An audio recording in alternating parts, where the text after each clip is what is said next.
we're looking at 1 Nephi chapter 8, verse 7, and it came to pass that as I followed him, I beheld myself that I was in a dark and dreary waste. We're going to talk about how this could potentially be the first room of the temple for Lehi's temple endowment.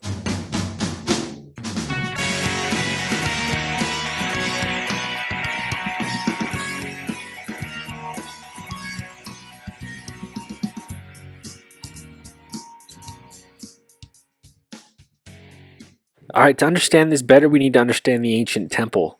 So this is a drawing of Solomon's temple.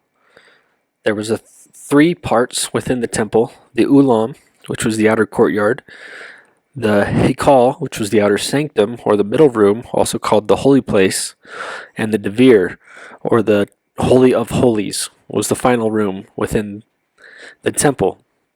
Now you made your way from one room to the next, and ultimately, if you were blessed with the opportunity, you could enter into the Holy of Holies, where the presence of God dwelled.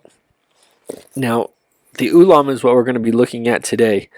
The Ulam had outside it two trees, or two pillars, the Boaz and the Yakin. Now, hopefully, as we start to describe some of these things, you'll start to see connections with other stories within the scriptures. Archaeologists categorize the biblical description of Solomon's temple as a longbow building, that is a rectangular building that is longer than it is wide. It is furthermore classified as a tripartite building consisting of three units: the Ulam, the Hekal, and the Debir. Ulam can be translated as world, and Hekal can be translated as large and spacious building. Hopefully that should start resonating or ringing some bells with you in recognizing some parallels within the scriptures. Now the Ulam. The Ulam, or porch, as I said, featured two bronze pillars, or two trees, symbolically. It is described by most commentaries as 100 cubits from north to south, 100 cubits high, and 11 cubits from east to west. Within the Ulam, it's often depicted that there's a sacrificial altar outside in the Ulam, more of an open-air space. Then you go within the temple walls in a covered room to get to the incense altar, and there, after temple reforms, you had the candelabrum, the menorah, the tree of life. You had the table with the shewbread. The priests would administer many things in here. In the third room, at one point you had Aaron's staff. At another point you had the tree of life, or the menorah. You also had the Ark of the Covenant, which represented the throne of God. The manna within the ark, that represented Christ. And the tree of life, which represented Heavenly Mother. Aaron's staff was also used to represent Christ. So we had these symbols all relating to the heavenly family within the Holy of Holies.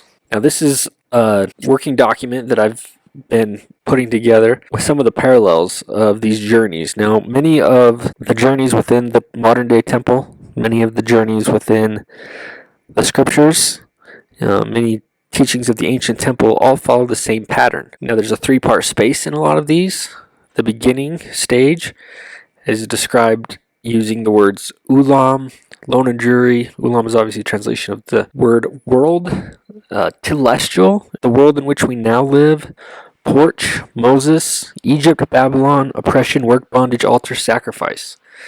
And then when we see the covenant maker progress into the holy place, or the Hekal, then we often see an incense, a mist, a smoke, a fog, a fragrance, representative of the incense altar. It's in a hallway. We see a great and spacious building. The Ephiusios, often referred to as the terrestrial world. A field. There's often a prayer said in this area. We get hot coals from the altar. We get the incense altar, the frankincense, the term straight and narrow, and comfort. And then when we get to the third room, there's a whole other list that we'll get to eventually as we go through 1 Nephi. But all along runs a rod of iron, or an umbilicus, which goes from the foundation stone within the Holy of Holies all the way out to the Ulam, even to the steps that lead up to the temple. So with that background, let's go back to the scripture that we're looking at. And it came to pass that I followed him, and I beheld myself that I was in a dark and dreary waste. Now that should start ringing some bells from the Ulam that we described.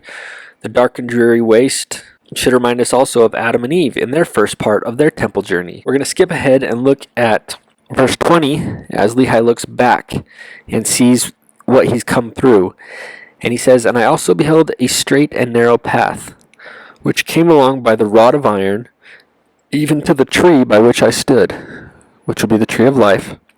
"And it also led by the head of the fountain unto a large and spacious field, as if it had been a world." He uses the word world here to describe the first area that he was in.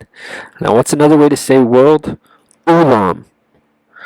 So he literally uses the Hebrew word Ulam, or the name of the first room of the temple, and we, instead of transliterating it in the Book of Mormon, translate it into the word world.